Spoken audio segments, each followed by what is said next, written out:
Syarikat kecil atau syarikat besar? Syarikat baru atau syarikat lama? Kita kata kita sayang dengan Allah, kita kata kita sayang dengan Nabi, tapi kita tak ikut perintah Nabi, kita tak taat dengan arahan Nabi. Kita tak ada senjata nak diangkat, kita tak ada pakaian besi untuk disarung. Yang kita ada hanyalah sunnah Nabi, perintah Nabi, ajaran Nabi untuk kita sanjung dan untuk kita amalkan.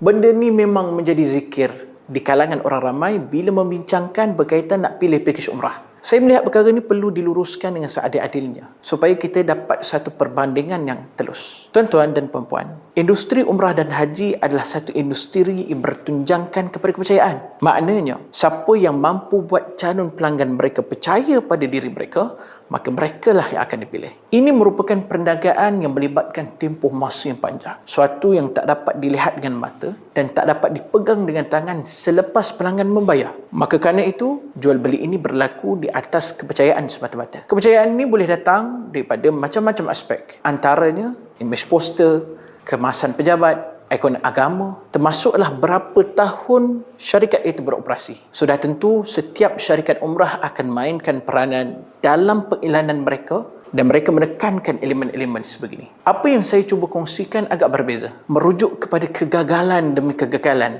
baik daripada kalangan jemaah yang memilih pakej umrah, juga daripada kalangan syarikat dalam menunaikan janji mereka. Apa yang perlu dinilai oleh para jemaah bukan pada syarikat besar ataupun kecil, bukan juga pada baru atau lama mereka, tetapi sebaliknya ada beberapa aspek yang perlu dilihat. Yang pertama, polisi syarikat. Jemaah kena tengok betul-betul polisi syarikat, terutamanya jaminan di atas setiap perubahan sama ada turun taraf ataupun naik taraf ataupun setaraf. Ada syarikat yang guna terma perkataannya setaraf dalam iklan, termasuklah perjanjian mereka. Dan kami sendiri sebenarnya melihat benda ini satu benda yang tidak jelas, yakni gharar. Oleh sebab itu, kami tidak pernah menggunakan terma tersebut. Walaupun sekali, kita kena lihat sekiranya berlaku perubahan. Adakah para jemaah terpaksa menerima dengan redha yang dipaksa? Ataupun ada pilihan lain sekiranya jemaah tidak bersetuju? Termasuklah kita kena lihat apakah tanggungjawab yang berkaitan dengan perkara tersebut akan digalas oleh pihak syarikat ataupun dicampak semata-mata hanya pada jemaah. Jemaah juga kena dimaklumkan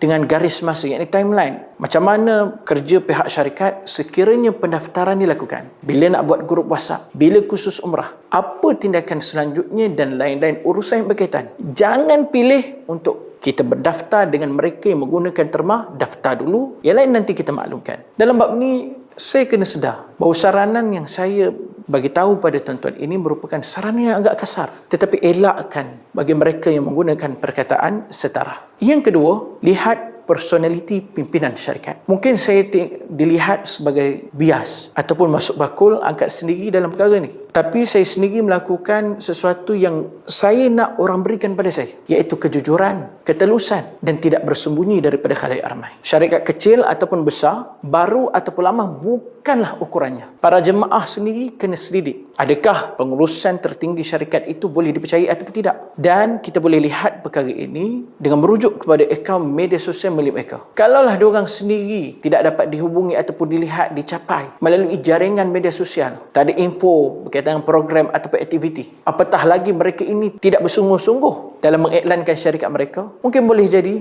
mereka ini adalah orang yang fikir berkaitan dengan keuntungan semata-mata ataupun tidak mengutamakan khidmat dan layanan buat para jemaah mereka. Yang lebih kita gusarkan adalah kalau kita berhubung secara personal, mulalah jawab acuh tak acuh, tolak pada orang sana, orang sini, pegawai itu, pegawai ini. Bahkan kadang-kadang mesej kita tidak dibalas. Apa yang saya faham, kalaulah dia itu seorang pemilik syarikat ataupun pengurusan yang tertinggi, mereka inilah yang perlu bersungguh-sungguh melayani para jemaah, bukannya menghempuk ke bahu pekerja semata-mata. Sebab itu kita amalkan komunikasi dan perbincangan secara berpasukan. Ada yang berhubung melalui WhatsApp, ada yang berhubung jadi wakil untuk bersemuka, dan semua permintaan yang dipersetujui ini dinyatakan dalam borang online. Semua tenaga kerja kami akan kenal dengan jemaah. Jadi, perselisihan faham ataupun apa-apa yang berkaitan dengan pakej kita akan diketahui oleh semua daripada kita punya tim. Begitu juga dengan tempahan hotel, tiket dan urusan lain,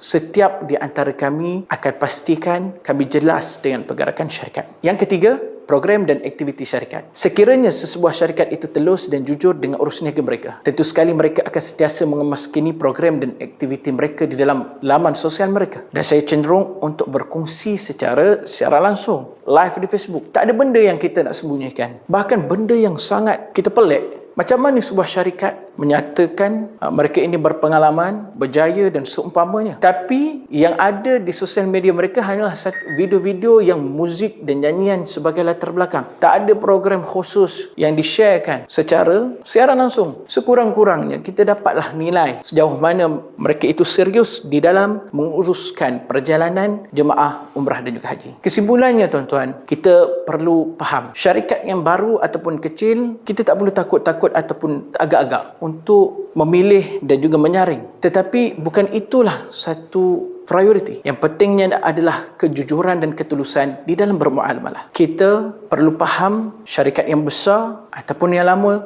perlu berusaha meningkatkan mutu perkhidmatan demi menjaga nama baik sedia ada. Alhamdulillah, jemaah kami semakin hari semakin berilmu, maka jangan pula kita selesa dengan cara yang lama. Semoga bermanfaat. Jangan lupa subscribe, share dan juga like Lensa Haji Umrah.